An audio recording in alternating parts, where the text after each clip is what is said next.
here in the perimeter, there are no stars. Out here, we is stoned, immaculate. Hello and welcome. This is the C86 show. I'm David Eastaugh. As you know, we love a special guest. This week, it's going to be the turn of the singer, keyboard player, songwriter, and also author Roddy, who was in Faith No More and also Imperial Teen, and has just recently written his memoir, which is titled The Royal We, which has just come out on Jawbone Books. Available from all good bookshops and also online. So this is the interview. So after several minutes of interesting but casual chat, we get down to the exciting subject of the early formative years. Roddy, it's over to you. 1 year older. It's funny also, though, we're in different countries. So, like, I think you were more privy to sort of like stumbling onto like that scene, like rock scene music or, David Bowie or Slade. For me, it was like California, like, and my older sister was like, we kind of had more of a lazy perspective in terms of music. Like, my sister listened to like Cat Stevens and Jackson Brown and Crosby, Stills, Nash, and Young. But she was adventurous, and kind of early on, she had a David Bowie record, and that really caught my eye. It was like, oh my God, caught my ear. I was like, I couldn't believe what I heard. So that was like that was an early one. And then around that same time, Sparks. I mean, Right. that's a California band. They feel like they're very European, and it feels like a sophisticated, elevated kind of presentation of music and weird concept, but they are California. Sparks are from California, and they really had a big influence on me as a kid. And then, like, other American stuff like Devo, like when we first started getting into, like, new wave stuff, like Devo, B-52s. I guess kind of new wave stuff really kind of Yes. Did you ever get tickled into me. things like heavy metal? Was that sort of coming? Because you obviously got the West Coast No. Laurel Canyon vibe that was kind of hanging out there with your sister. But I just wondered if the kind of the heavier bands like Deep Purple or Black Sabbath appeared, or Led Zeppelin. I don't think so. It's funny, because then I joined Faith No More later, and Faith No More got penned eventually as such a heavy band, and I think we did get kind of lumped into like a metal sort of scenario. But people were always just like, I would have conversations with fans or people, on the road or people that we would come in contact with, and they just always assumed like I was that kind of a person. But no, I'd be like, no, I'm gay. I grew up with three sisters. Like heavy metal is like the farthest thing from where I would like travel. Yes. I've never even heard Black Sabbath. I don't even know what they sound like. Isn't that funny? But I did like like earlier rock stuff, like Led Zeppelin, I think had a real place in my home for some reason, but definitely not heavy metal, not Judas Priest or like, yeah. Nothing along those lines. Only later, like I started to pay attention to it because I kind of thought it was funny and campy, but no, they didn't have a Were you the place in my youngest of musical four then? sensibility. Were you the youngest of four? There was one younger than me, three sisters I had. One sister was younger and two were older. Right, so you were there, right, stuck in the middle. And were your parents, did they give you much kind of direction culturally, musically, or sort of inspirationally? It's funny, not so much. I was talking about this the other day with my boyfriend. I would have thought they would have been more invested in music stuff, but the only things I remember, like they bought Sergeant Pepper's Lonely Hearts Club Band. We had that record, which was a whopper. That was a big deal for me. That kind of opened the doors to this magical realm of like kind of, just like colorful and weird and like my sister tuned me onto like the fact like, oh, Lucy in the Sky with Diamonds, you know what that means, right? And there was like a drug reference, and I was like, oh my God, that was everything. But my parents, that song and then or that record and then Bridge Over Troubled Water also they had Simon and Garfunkel, Right, which yes. I kind of glommed onto also. But they weren't really. My mom was a piano player, and she was that for me more than anything. Like in a musical way, she and I like had that bond growing up. She encouraged me, and she's like was really a great piano player. Like into her later days, she always played piano. So we had that, but not in terms of popular music. She Yes, didn't because really my get brother into that. was, I had a brother who was 7 years older, and he was very into prog rock. He was that period of the 70s Mhm. where it was Genesis, yes, Wishbone Ash, Barclay James Harvest. But he did have He did have Goodbye Yellow Brick Road in there, and he did also have Sergeant Pepper, No, which, and I was obsessed as well, because at the time, and this was being the sort of, the mid 70s at the earliest, and yeah, sort of probably 73, 74 when he got that album. So the Beatles, I mean, it was kind of weird. They'd only just broken up, but it felt like a band from a completely different period, didn't they? They felt like quite old and yeah. established, but yeah, you just thought, God, that was only 3 years. But I was obsessed with that record, and there was a track on it on side two, Good Morning, which I just thought was just like, Oh, yeah, it yeah. was such a kind of, it had such a story and this kind of, yeah, and then that Day in the Life and that whole sort of drama. But then there was also all the playful stuff about Mr. Kite and his men, his circus. And it was just every song was just, it was so dense, wasn't it? It's a good point to make those. There were stories, like, and as young people, like stumbling onto that, even the artwork too, everything felt like a story.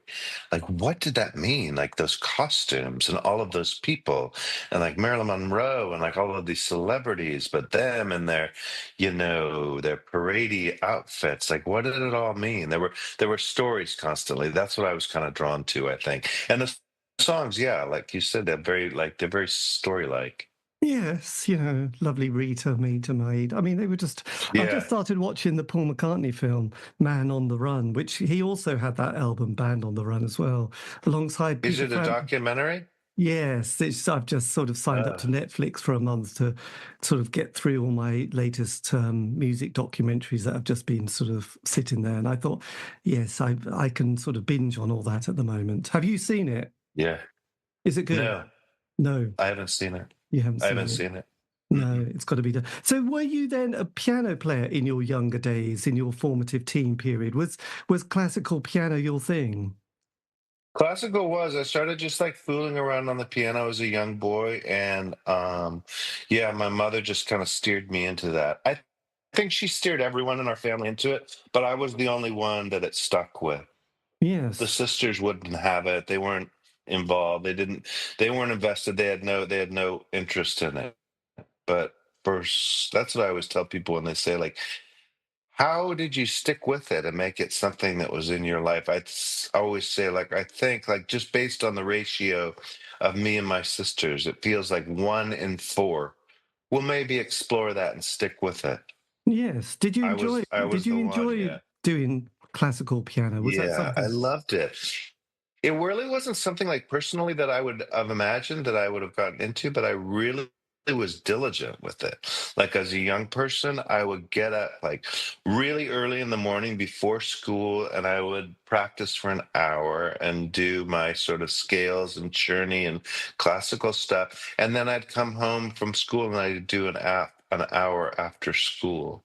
Yes. And then I just mean, knowing kids these days, it doesn't seem like it's odd to me that I was that sort of involved and diligent about it.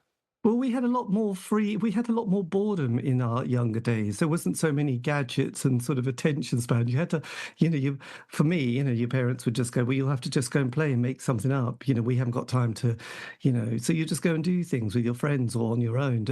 Yeah. It was a little, we did have more boredom and we only had like 2 or 3 channels on the TV. There wasn't even, and we didn't have videos. You just had to watch a few cartoons. That was the end of cartoons. The telly would often be blank in the afternoon, because there was just nothing Yeah, that's on. a good point. We weren't even allowed television, honestly. Like, I mean, we would get like our refuge was for sure books. We would read a lot, and that took up a lot of space. I remember days like that, like going home, like after school, just like couldn't wait to get to my bedroom just so I could just like lie down and read that book. There Yes. was such a fun world. But you're right, there were no gadgets. There certainly weren't any screens to watch. Yes, we had more than 20 seconds of attention span. So during that period then, because in the book you talk a lot about your sexuality at this time, don't you? And sort of older men. Is this when was it in your that teen period that everything started to blossom for you at this point? I think so for sure. Like puberty was when it all kicked off. Once I started sort of knew what I liked and sort of would gravitate towards that, and then I would recognize it. I lived in a big city, living in Los Angeles, and I would see like gay like capsules here and there, like coming home. Like we lived in Hollywood, and we'd be driving home, and I talk about it in the book, and I'd see like, what's that? It was like a Sunday sort of like beer bust with like gay men and leather. And I was like, what is that? Like, and just knew in my little gay mind that that was something that I wanted. But it was at that age where, yeah, I started to go and seek it out. Like, literally, I saw that happening on a street near my house driving home. And I was like, oh my God, I just couldn't wait to get back there. I had to get on my bike and go back there and like figure it out. I wanted in. Yes. And then it sort of led to like, I don't know how, I guess I figured it out just kind of accidentally cruising spots. In Los Angeles, there were a lot of them at the time. But like up in Griffith Park, what I was telling you about before we started recording, Griffith Park is a park here in Los Angeles. I'm in Los Angeles right now, but where like hills and guys would go and cruise, and it was all outdoors like in these trails, and have sex in the bushes. And I think like I started going up into that park with my friends, and we'd go up and like smoke pot or ride our bikes in the hills. It was kind of like, it was a ways from where I grew up, but we would do it. We would ride up there right into the hills, and it was just like something that was fun that we did. And I remember being up there with my friends and seeing guys coming in and out of the bushes. And I was like, what is, and before I could even form the question, I knew the answer. I was like, Right. oh, that's what's going on there. So, like I would notice these things, figure them out on my own, and go back to them on my own. It was a very lonely sort of environment, but like at the same time, like empowering, because I was able to figure it out and get what I wanted. Yes. Well, at that age, I was just anything to do with sex was sort of something that was passing me by quite a lot, really. I mean, it was only until later on that one managed to sort of find anybody to yes, be with. But but you're at your age, you were there. Happy times. It was no problem. You weren't just fantasizing about it. You were just doing it. I was making it work for myself, David. Because a few years ago, I did quite a few interviews with members of the Cockettes. Were they from San Fran? No, but they were San Francisco. They weren't from LA, They were were they? San Francisco, yeah. I Right. know one of them still now. Like one guy, do you know this artist Augusto Mercado? Does that name Gus- ring a bell? Augusto? No, He's not a really. kind of he's in the Whitney Biennial this year, but he's a friend of mine. He's an older man, and he grew up, I think he grew up in San Francisco, but he was one of the Cockettes. Yes, because there was But people like. that was all San Francisco. That was a little bit Yes, far and I've from done me. a few interviews with Christian Hoffman. He was in the Muppets, wasn't he? Oh, nice. I know Christian. Yes, what a star. So was Lance Loud, was he on your radar at that age? Not really. That show was on television, but like I was saying earlier, we didn't really um, watch a lot of TV when we were kids. We weren't allowed to.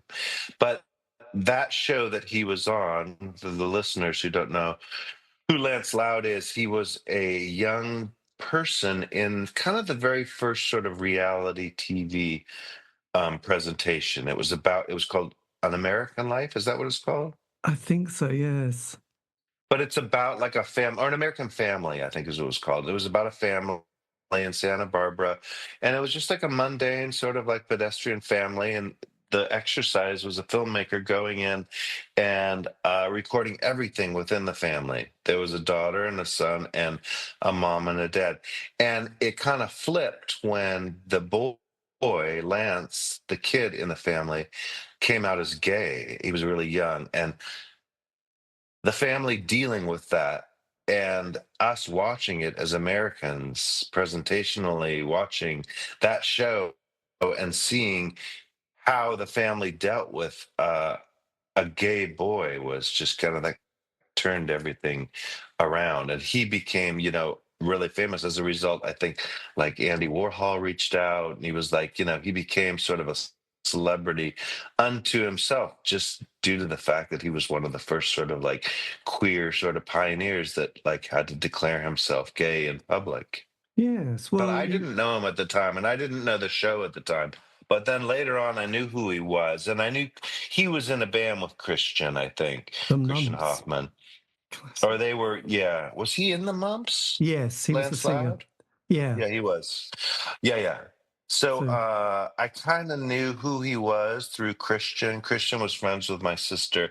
And then at one point when I was sort of on tour, Lance was a writer and he reached out and asked if he could interview me for Out Magazine. And I'd never discussed my being gay in the public. So that was kind of my first sort of foray into that, was through yes. Lance Loud. God, that's amazing. Well, that's perfect, isn't it? Really, there you go. Did just flipping back to the music when, yeah, as we were trundling through the 70s, I was a little bit young for it, but you were in LA, which was probably better. I was in the countryside in East Anglia, which was quite a culturally barren place. Did punk sort of creep into your consciousness as we got into the late 70s or even earlier, the mid 70s? Was Yeah, that for sort of sure did. Yeah, punk rock came into Los Angeles in a big way. Like New York, I think was maybe first. Like the Ramones happened, and even like New York Dolls were happening, but like I think Los Angeles, yeah, started to come around in terms of like there was a band called the Germs and a band called X and right? the Yes. Go-Go's at their really early stage. They were very punk rock. Um, but when I was, yeah, I think I was probably like 16 or 17, I kind of caught wind of that and started going to shows in that realm in Los Angeles. It was a really exciting time. So you embrace the post-punk period with great enthusiasm. I did for sure. Punk rock in Los Angeles like was a different sort of sound. It's like Los Angeles, the differences between like Los Angeles and San Francisco is really stark. Like Los Angeles is very squeaky clean and kind of like summery. And people move to Los Angeles to become actors and actresses. So there's like a sense of cheesiness to it. There's Mm. the entertainment industry. There's people who are tan and like white teeth and like really pretty blonde hair. It was that sort of vibe. It was very kind of cheese ball a little bit. And even the music that came out in that way, like I was saying, like the Go-Go's were like one of the first punk rock bands in Los Angeles. And you can imagine, like if you listen to the Go-Go's and it's so bubblegum, it's like really like naive and kind of innocent. It doesn't have the darkness that say, a band from like New York or later when I moved to San Francisco, like that was the big contrast. Like the bands there, like the post punk rock scene in San Francisco was a lot darker. Yes. Los Angeles was a little bit squeaky clean. I still liked it, and I sort of, that's what I did at that age. But then when I moved to San Francisco, I was like, oh, it was way different. Just everything Yes. was so different in San Francisco. The mood was different. The vibes were different. People were all of a sudden like political suddenly. People were doing like crystal meth as opposed to like, I don't know what people did in Los Angeles, but it was a much darker place, and Right. it Yes. felt more appropriate to jump into that music scene, Yeah. the darkness of Joy that. Division couldn't have come from LA, from Hollywood, really, could they? It was too Right, sunny. exactly. Yeah, You know, too you would sunny. Ian Curtis would just, the lyrics would all be confused, wouldn't it? And same with the No Smiths one and will get it. Morrissey, they wouldn't get it. Yeah. I suddenly got the Eagles when we were doing a road trip going around sort of, some of those national parks on a very bright sunny day, blue skies, amazing landscapes. And you think, I really get the Eagles now. But, it's hard, when it's a miserable, rainy, drizzly day, which a cold northerly wind in the UK. It's like, I mean, you can still enjoy the Eagles, but it's a little bit different. You kind of realise it's a lot more blissful, isn't it? Optimistic. You can see the sun. You can get vitamin D in your veins. It's all It there. is different, but then it's interesting also, David, is like, I mean, on the surface, it is that. Like it's so like upbeat and like sunshine and happy, but there's a darkness to LA also that's very, I mean, if you put like the Manson family into that realm.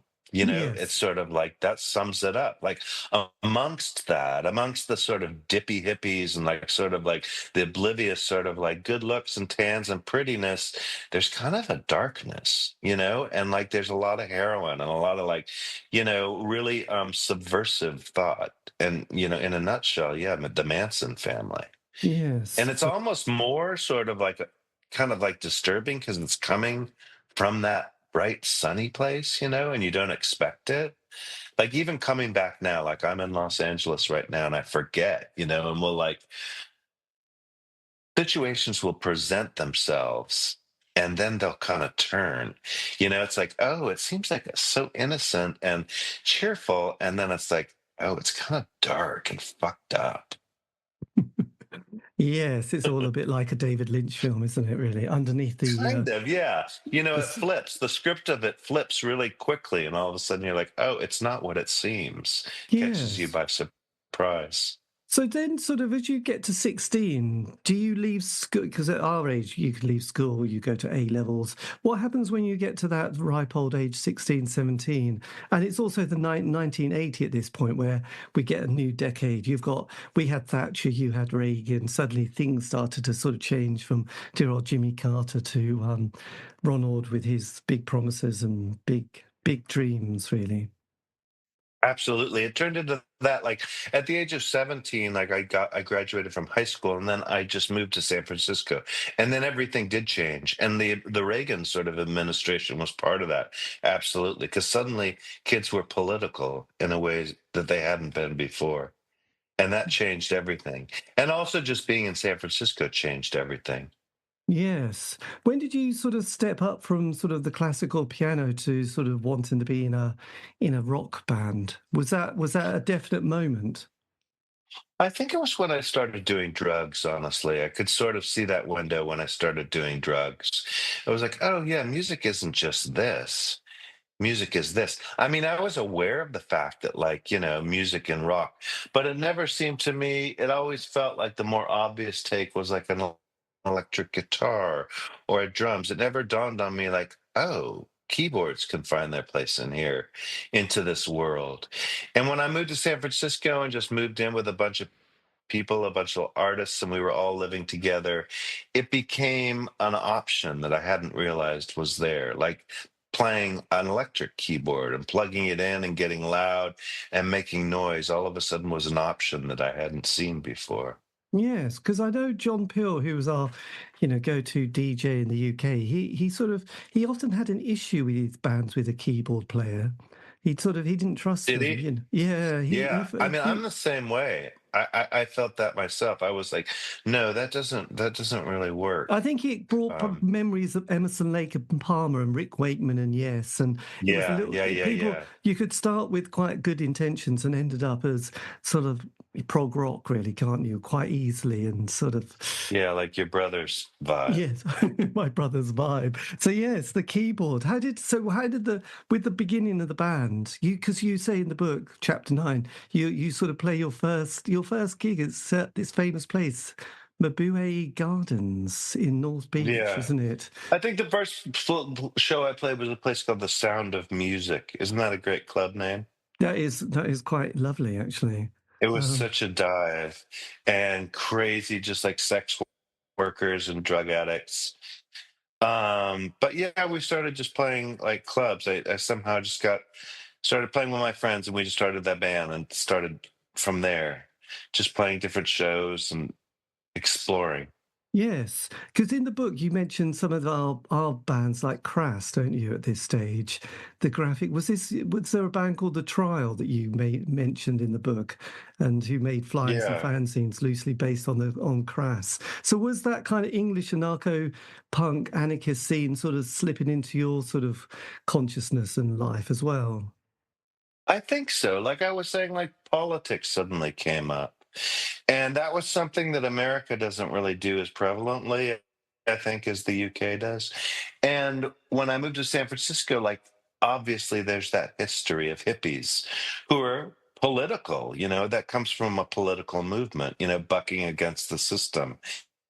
And I think a lot of like the hippies' kids who had grown up, who were my age, and who had grown up in that environment were turning to music, but maybe doing something differently. They were making punk rock. And kids that I knew, that band that you mentioned, Trial, and a couple other bands, like this would have never happened in Los Angeles. Also, they kind of regarded themselves as peace punks, Right. and Yes. they were like, yeah, that's what they sort of, that was their stance, was like they were very politically active in ways that like I'd never seen before.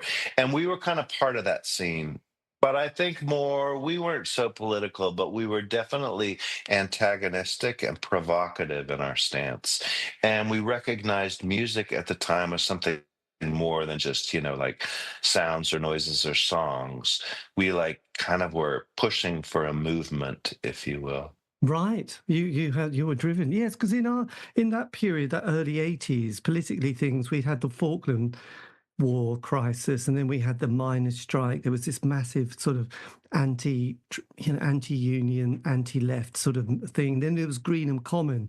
We thought we were all going to be nuked at that point, so it was all quite depressing. But then we had the yuppie that started to appear, and that kind of, so it quickly went from the right to the left, and there was nothing in between. There was no liberals. There was just you had to stand one side or the other. So Right. yes, it was kind of a politically driven, and we all thought Thatcher would never last more than a year, but then she lasted the whole decade and sort of shaped the 80s quite strongly. But at the same time, it helped produce a lot of anger and great music. We had a Mhm. great soundtrack to that period. So with the band, did it sort of gel quite quickly and come together at that point in the early 80s?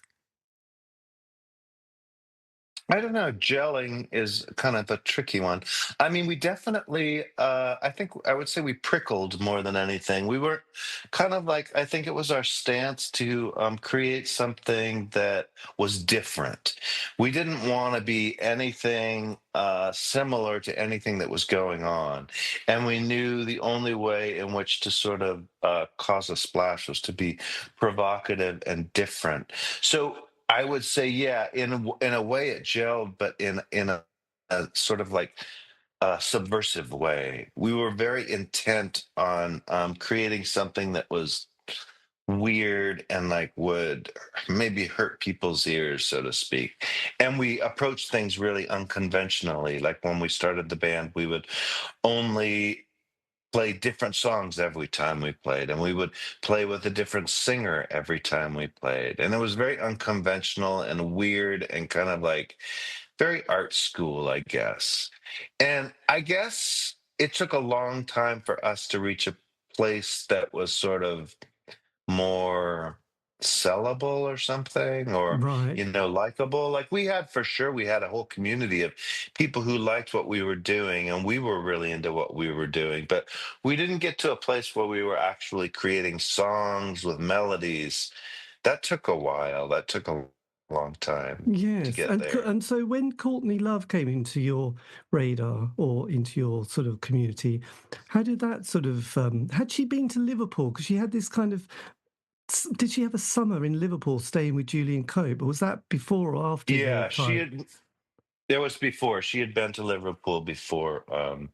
She came back to, I think she was in Liverpool, like definitely she had been there. She met Julian Cope. Maybe she like somehow was like hovering around Echo and the Bunnymen. That was Oh, sort of her. that's right, because there's the That Liverpool was her. scene. Eric's Yeah. at Liverpool with all those people who were like Ian Brodie, who went on to the Lightning Seeds, and there was also the guy from the Wild Swans as well. Yeah, Paul. So she would have been. Did she seem quite worldly wise compared to everybody else that you knew at that stage? A little bit, yeah. I mean, when I met her, she had just got back from Japan, which was so weird. It was like, what were you doing in Japan? I think she somehow stumbled onto an opportunity to go and maybe strip in Japan. I really don't understand what she was doing there. I never really understood. But she had just gotten back from Japan. And when I met her, the night that I met her, she came to our show that we played in that club that you mentioned, Mabuhay Garden. The first night I met her, she showed up and she was wearing a wedding dress. Right. She was So confident. already that, yeah, very confident, very exotic, super sophisticated and really confident. Like who shows up at a punk rock venue in a wedding dress? It was just like bombastic and crazy. But right from the get-go, yeah, she kind of like she was an elevated sense of intellectualism in my eyes. At that stage, did you dabble in any sort of esoteric kind of cosmicness? Because you mentioned that you're both Cancerians, and also you both share the same birthday. Were you going through the Ouija board and sort of tarot cards at this point? Because people I always love mean, that. Yeah, yeah, my whole life. I think San Francisco is a lot about that. There's a lot of witchery, there's a lot of mysticism, there's a lot of tarot cards, there's a lot of, incense. And I think when we started the band, we were kind of like deeply rooted in sort of those flavors for sure. We also were really into there was a spoken word sort of collective called The Last Poets Oh, that were yes. really effective, and we really were into that, and we would wear like it was really inappropriate, but like thinking back on it now, we were just naive kids, and we didn't really like clock the fact that it was potentially like, you know s- not so cool. Like we were, taking elements of like a culture that wasn't ours and sort of putting it on in a way that was problematic. But at the same time, that's just, we didn't know any different. We grew dreadlocks, we all had dreadlocks. And we would wear dashikis, which were these African sort of like robes. And we would have incense and we would burn incense on the stage. And so, yeah, in terms of like San Francisco and what that city was and what that culture was, there was we really fed into that. Yes. I think Well, also because it was like subversive and like obnoxious, and like at that time everyone was just making a very dark gothy sort of vibe, and we thought it was really like provocative to wear dashikis and like have incense and kind of like champion the hippie movement and laugh about it. did you embrace the kind of North American Indian sweat lodges and smudging and because a bit later in the probably the early 90s I was in a bit of a hippie scene, and everyone wanted to get that spiritual sort of, they all wanted to be spiritually awakened somehow, so always going to India, and if that didn't work they'd go to the North American Indians, anything that could hopefully give them a bit of an elevated sort of personality, which probably failed, and eventually you had to give it up and just get on with life. But there was kind of exploring things at that. When you're younger, there's always this thing of this might make me more interested, and I might meet more beautiful people and have great friendships and have great sex and stuff like that. But in the Yeah, end, you great just experiences, trying things, and like, yeah, so taking with risks. Courtney as the lead singer then for a band, how long did that last? Was that a kind of serious period in the band, or were you just kind of all being quite fluid in life? We were still at that point like switching singers a lot, and I would say Courtney was probably with us for about 6 months. We probably played, 10 shows together, and we were really serious about it. Yeah, she was fantastic. She was really a great performer. She's a really good poet and sang well, and yeah, it was one of the chapters of what we were doing. And yeah, it was in the early stages, but it was, yeah, fantastic. We And were how were still you? sowing our oats. And with the 80s, how were you coping with the drug issues? Was it under control at that stage? I think at that point I was smoking a lot of pot, really, and I didn't start doing heroin until like later. Once sort of grunge kind of kicked in and heroin became a chic sort of flavor of the times, that's when I got into it, I think. So I was a little late in the game. But San Francisco is a very heroin town. There's a lot of hard drugs there. But I didn't start doing that until I was probably in my 30s. Yes. How did so it's always good to wait until you're a bit older. Did the MTV world sort of have much influence on you? Because I do, from this area, we didn't have cable and such exciting thing, but the video suddenly appeared, didn't it? And sort of the Michael Jackson video, and then you had hair metal, and then you had all these very sharp young men sort of dancing around on yachts and stuff like that. Did that sort of influence the musical direction of the band at all? It did. I think more than anything, it was something that we thought was funny. It was definitely a backdrop to where we were and who we were in society. Like, girls just want to have fun, and like Madonna happened, and just everything sort of became kind of cartoon-like, and it presented a sort of a backdrop that I feel we could kind of like rebel against a little bit.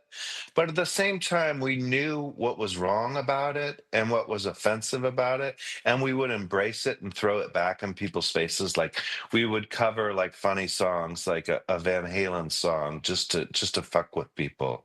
So it kind of provided us a sense of a backdrop that was there that we weren't part of, but we exposed elements of just to fuck with people. Yes, and obviously you mentioned the book because, I mean, I'd sort of also mentioned John Peel. He was just the go-to DJ, and his show was just brilliant. But he sort of brought in, there was punk, and then there was the post-punk period, indie rock, African reggae, but also early hip hop. And you mentioned Grandmaster Flash and the message being an amazing Yeah, for sure. influence.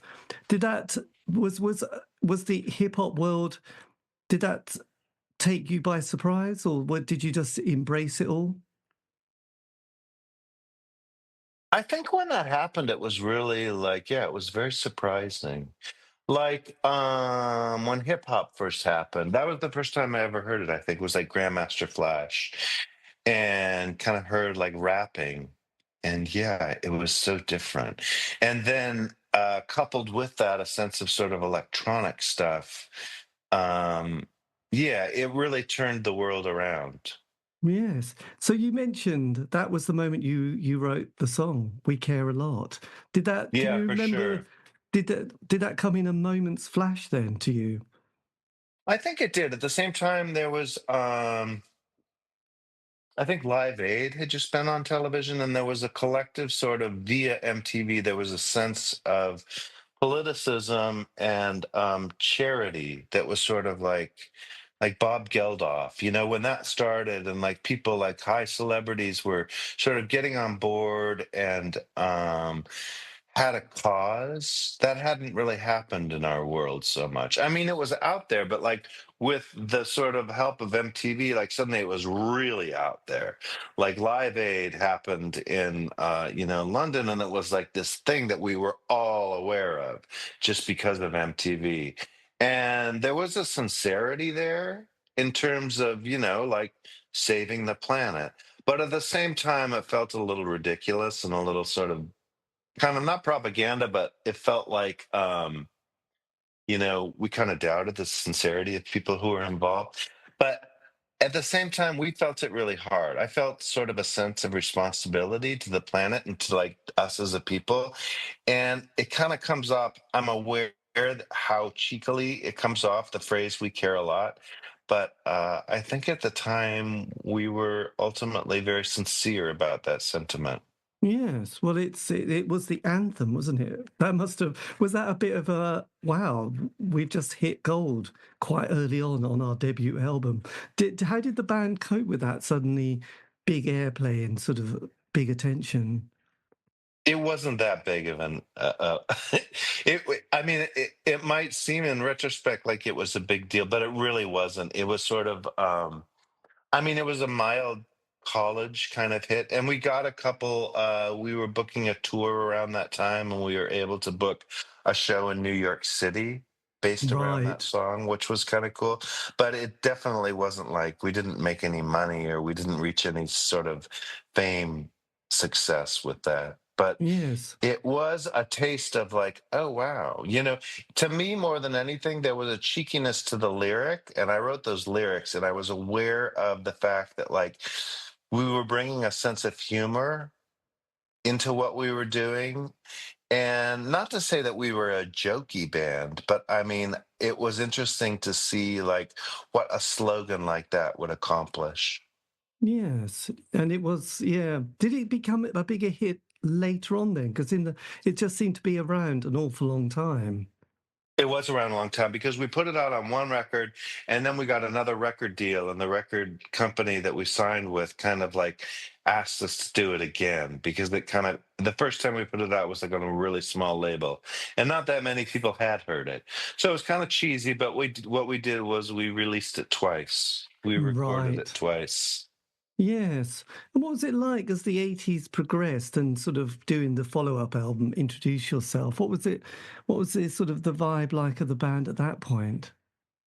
Um, Well, our second record, we were still with our original singer, and things kind of started to fall apart a little bit. I think we started to recognize our limitations in terms of what we could do with the singer that we had. He was a great singer, and he's really bombastic and had a great personality, and he presented himself very well on stage and sort of catapulted us into this chaotic realm of a band that like was very unpredictable. Yes. And we kind of nailed that. But a band like that and who we were and what we were doing and the music that we were making, we definitely had limitations. And I think at that point we started to realize the limitations and then ended up firing that singer and hiring Was a that different one. was Chuck, wasn't it? That was Chuck, yeah. Poor old Chuck. God, yes, it's a tough world, isn't it? Rock and roll. Did you feel like you had this sort of wherewithal to cope with the rocky path that you had chosen at that stage? Because some people don't, do they? Some people just can't quite navigate it, like Sid Vicious and people. Yeah, I think Chuck, like, I don't, he didn't have the wherewithal, I think, to cope just in general. I don't think the band had a lot to do with what sort of like set him off, but he was kind of like, I mean, he was my best friend and I still love him and, would go to bat for him no matter what. But I think he just was a different kind of person. He was an alcoholic in a different way and kind of like always careening and always sort of like just on the brink of combustion. Yes. And what was kind of suddenly coming out of America and touring Europe, which Elvis never did. I just went to see the Baz Luhrmann film. So yes, Europe. What was Oh, that I like? haven't seen it yet. God, it's beautiful. It's just That's what glorious. I hear. It's really gorgeous. Yeah. It's just, I love the biopic he did, Baz, 3 years, 4 years ago, and this was it's just beautiful. It I leaves you want to just, see it. I can't wait. yes. Do see it in a Yeah, big cinema. English. Yeah. So Yeah, yeah. Did Europe embrace you with the great enthusiasm that we do? Slowly but surely, yeah, we got a lot more attention in England and Europe than we ever had in America. And I don't know, it just took off in a way there that it hadn't. And it was a kind of a weird disparity between like going there and then going back to America and trying to do tours where we weren't very popular. And it kind of more than anything sort of dangled the carrot in terms of like, oh, we do have something that people want to see, but it took America a while to get on Yes. board with it. Because in the book, you mention the crew of kids who you met in London who sort of follow you around. Was this the first time that had happened that you'd had a For group? sure, yeah. But that doesn't happen in America. That's not a thing that American kids do. I mean, maybe with the Grateful Dead, I think that happened. Like people followed around like tours and would go to different shows and follow people. But generally, it's not something that American kids do. In England, though, for sure, that happened right away. Kids would kind of show up, and we got to know kids who would go on the entire tour. And they would hitchhike and bring their kits and sort of like travel from show to show. And we'd give them like all the stuff that was in our riders and sometimes let them stay in our hotel rooms and stuff and put them on our guest lists. And still, I'm still friends with That those is a beautiful kids. story. But at the same time, Chuck was not coping with life, was he, at this point? He was coping fine. He was just drinking a lot. And at one point, we just sort of had to, like, yeah, put the kibosh on that because it just wasn't working in terms of like presentation of a show. Like, he was just drunk a lot. Yes, because you say there's a line in this your book. Change is lonely, progress is tedious, steps are small. That was quite poetic. Oh, The streets in thanks. San Francisco winter are slick and slippery. I like that. That was a nice bit. Was it kind of, Thank you. were you at a kind of an emotional crossroads at this point with the band on the second album, Problems with Chuck, and dealing It with was the, difficult for me because I think I was closest to Chuck, and we decided as a band to let him go, and it felt kind of shitty to do. So, yeah, in terms of just like what we did, it felt, yeah, that felt. It was hard for me to do, to let go of Chuck in that way, yeah. yes, I would want And these then there things. was some guilt in terms of like we went on to the next singer, and the next singer was like a white kid, and he was like really pretty and could sing really well, and we had such success after that. So there was a certain amount of guilt in terms of like we had fired, Chuck, our original singer, and Yes. moved on. So yeah, there was some guilt that I felt, I think. And did that all work a lot easier? What was the dynamic like suddenly having such a sort of key component to the band? It worked well, I think. It was a sort of like, in a situation like that, like in a family or in a friend group, bringing in a new person is really, I mean, that notion, a breath of fresh air and something, a new ingredient really changed everything. It did give us a sense of hope and optimism. And then just sort of the brass tacks of that particular person, Mike Patton, is he could sing so well. He's such an amazing singer. And having that as a sort of a toolkit to sort of like attack songs with was really different. We'd never had that before. So we could get away with and accomplish a lot more than we did with Chuck. Yes, the timing is quite interesting, isn't it? Because for me, the 80s is broken into different bits. There was because I was a massive Smiths fan, and between 83 Hmm. to 87, there was the real world of indie pop, and they split up. And then Ecstasy comes along, and there's this sort of a bit of a different vibe, a bit of a dance Sure. scene. There was the Detroit sound. There was the ambient world of the Orb and 808 State, and a guy called Gerald. Then 4AD was bringing out the Throw Muses, the Pixies. Then Sub Pop brought out Bleach, didn't they? And there was that sort of yes, there was the sort of the early years of grunge. What was it like for you then, sort of turning into the late 80s with your third album with a new singer and then sort of a bigger budget and a new label? Yeah, all of those things came into play. It was a really odd time. And plus, it was sort of going back and forth between England and America or Europe and America. Like all of those bands were sort of coming up, like Stone Roses suddenly, and like Happy Mondays, and like druggy, like Manchester culture and that sort of vibe. But then coming back to like America, which was sort of a little bit more, deadbeat, like not as interesting. But then like we had stuff like, yeah, you're right. Like you're saying, like the Pixies happening and like, when grunge started happening, there were a lot of different flavors happening. And it was a really unique time, I think, in our culture, in that, like, even like traveling around, like, we would end up doing, festival shows in Europe and England. Particularly back then, there was such a healthy, vibrant mix of things. You would see, like, really, honestly, like Sinead O'Connor and, like, yeah, like, you know, uh, The Prodigy, and like just so many different flavors clashing. And it felt really healthy and exciting at the time. Yes, And it there was was. sort of that. It was more than anything, there were so many different things, and I think they were coming from, a lot of different places, but, like, there was a lot of diversity that was allowed. I think now we tend to just, like, I mean, I've been on festivals since, and they tend to be a lot more sort of homogenized or, like, specific in terms of, like, hard rock festival or dance, Yes, dance, dance festival or, like, a goth festival. goth. Whereas Yes. before, it just felt like everything was all mixed in, and it was just like it felt so healthy. Yes, this is true, actually. Yeah, well, you mentioned Galaxy 500 in your Oh, book as yeah. well, because they sort of Mhm. because you'd been introduced to them, and I remember seeing them at the Norwich Arts Centre and playing their sort of, and they were very big on the John Peel show, which was quite exciting. But yeah, there was I also love there that was a bit of a band. shoegazy scene in the UK because we had Sure. Carter, but we also had My Bloody Valentine and Slow Dive and Yeah. the Faith Healers and Silverfish. There was a lot of that, and that sort of morphed into another world, which eventually became, I suppose, early years of Britpop. But then there was also a festy scene with bands like the Levelers and that little bit of a crusty. There was a lot of people going to more festivals. There was people with didgeridoos suddenly appearing in bands. It was very Yeah. confusing. And then theatrical too, like Super Furry Animals or stuff like that, like Yes. So when Kurt Cobain suddenly appeared, did you suddenly go, "Oh, Courtney? We used to be in a band together."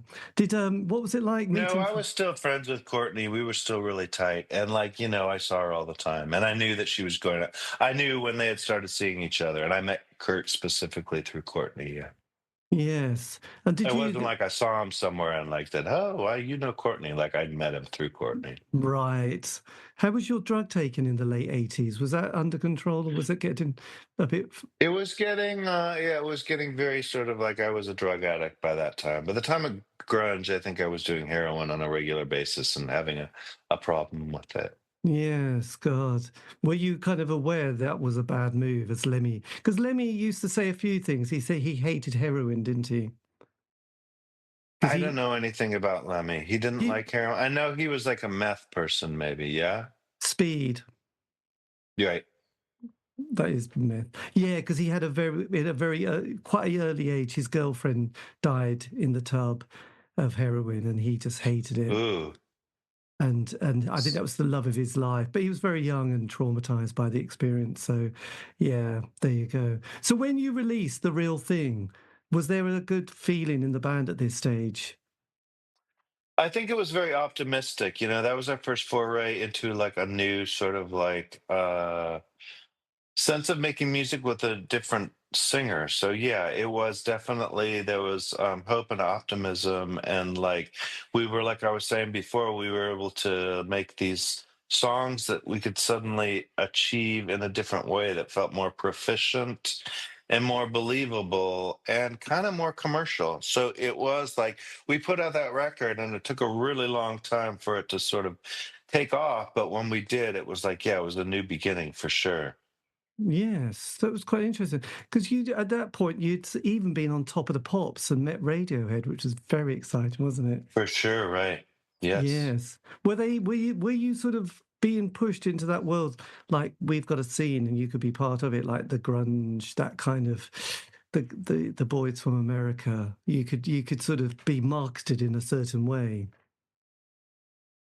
I don't know, it's hard to say. I mean, we were so different. We were always so different. Like it always felt like we were always kind of had to make our own mark because we were so different than the rest of those bands.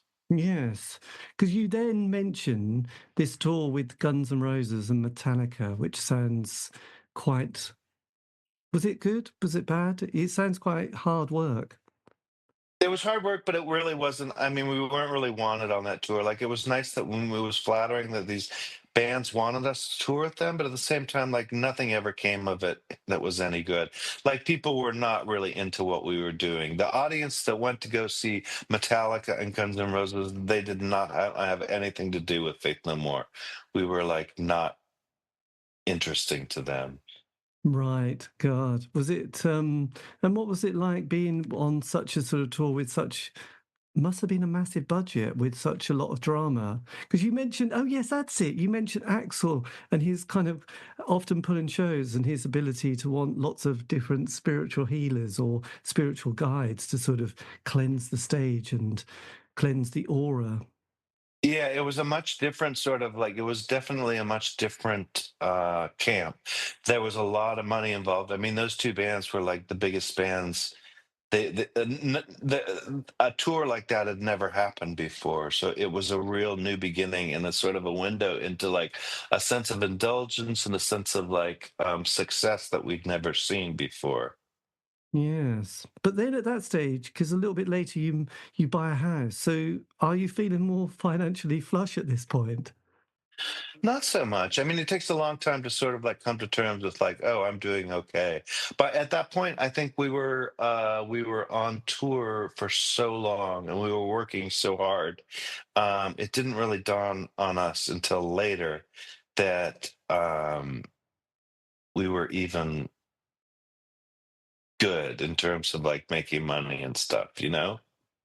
Yes. So then the 90s, you play Reading, don't you? This is a sort of a big moment. Was that the first festival you played in the UK? No, I think we played festivals before. We'd always been in, I think Reading was probably the first time we headlined a festival. But I mean, we played festivals a long time. We always counted on festivals for sort of like making us some money in terms of like that was a paycheck always that was like surprising to us. Like all of a sudden there was money that to be made, like even playing like lower down on a festival. But we had played a lot of festivals. Yes, because this is where your book kind of takes a bit more of a personal turn. Because is your Yeah. father ill at this stage, and is Yeah, he just started to get ill at that stage. Hey, David, how long do you want to go for the interview? oh well, I was just going to say, do you have any more like 15 minutes? We could go 10. I'm a little bit at the end of my attention span. Is that Yes. okay? Okay. Look, just I kind have of prepared for like usually I do like 45 is like the yes. tops, God, but let's okay. Just to sort of to wrap up your sort of the band then. So how does it sure, then? sure. So then you do Angel Dust, don't you? That's the next one. Yeah, we did that record for sure, and that was sort of like was a different vibe for us. Bad?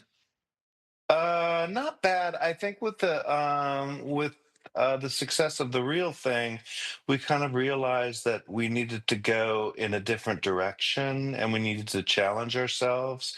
And I think we were a little bit resentful about the attention that we got for sort of being regarded in a sort of pop sort of way. And I think we just at that point really like set out to dispel any sort of notion that we were any kind of like commercially viable band, and we really just wanted to fuck things up and just kind of be adventurous and experimental and challenge people and ourselves. Yes. My God. And how did you cope with the 90s? Because obviously it finishes with Woodstock 99, which is quite a bad end to any decade, isn't it? Yeah, Did your 90s, how did you sort of navigate that commercial sort of sound that started to happen with people like Limp Bizkit and I don't know, the Red Hot Chili Peppers and Marilyn right. Manson and your own musical sort of journey? I think it taught us to sort of like lean into what we were doing and sort of just like pay attention to ourselves more than anything. I think there was a notion to sort of, we weren't like a real band that people like embraced in terms of like as a part of a scene. We were never any part of any scene. Like Lollapalooza was a big festival in America, and we definitely like never got invited to do that. I think we just sort of had to do what we did and stick to ourselves and stick to sort of our sort of direction of where we went with our music, if that makes sense. Yes, absolutely. When you came to record, what's the album of the year, which was the sixth studio? This was the last one you played on before the band you finished with it. Did you feel that Right. that was kind of going to be the last album that you were going to do with the band at that point? It's hard to say because at that point I was playing with my other band, Imperial Teen, and that just more made a lot more sense to me. I was kind of newly sober and not doing drugs anymore, and it just wasn't like Faith No More wasn't something that I was paying a lot of attention to at that time, and I just kind of needed to move on a little bit. So there was definitely that was in the air for me.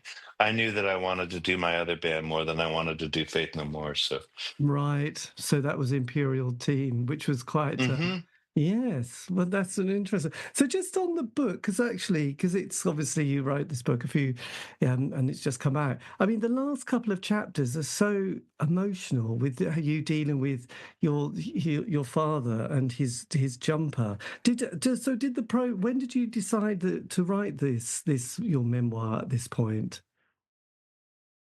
it kind of came up. I just started like I've always considered myself a writer, but I just never really committed anything to the page. But around the time of COVID, I think I just started writing on a regular basis. And it took a while before I sort of came to terms with the fact that it was going to be a book. But I really enjoy the process of developing a voice and a tone and a narrative.